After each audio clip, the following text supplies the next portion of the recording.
Hello everyone. Welcome back to our channel Monk and Miracle. Today we are talking about the science behind Shivlinga. And what is the theory behind worshipping Shiva in the form of Linga? God, he believed, was the container of all forms. And the only way to create this container was by creating no form.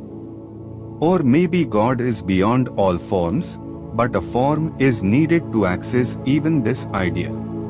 Overwhelmed by these thoughts, the sculptor left the stone as it was and bowed before it. This was the Linga, the container of infinity, the form of the formless, the tangible that provokes insight into the intangible. The name given to God was Shiva, which means the pure one, purified of all forms.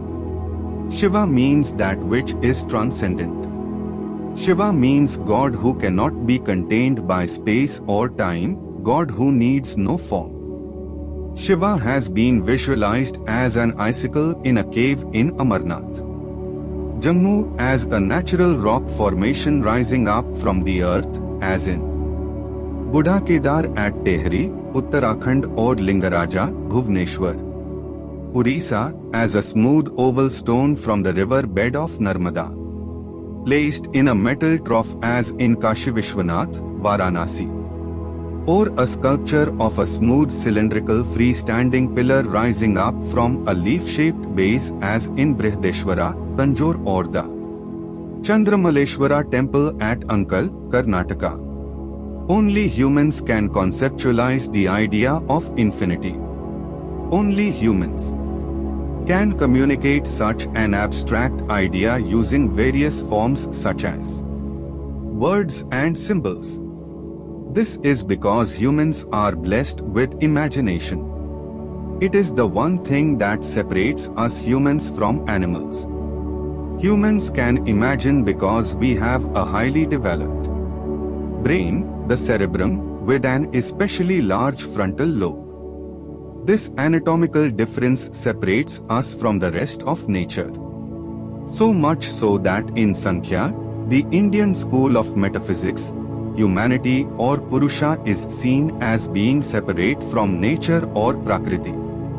This difference is seen as fundamental in the study of metaphysics.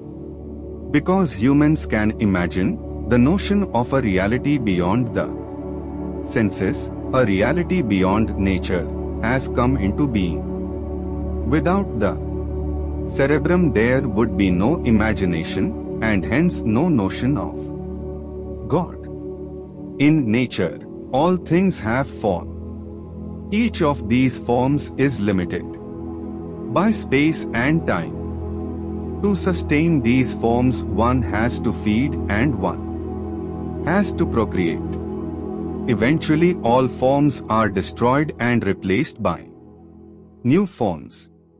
Nature is thus a self-sustaining, predictable wheel of events where forms come and go.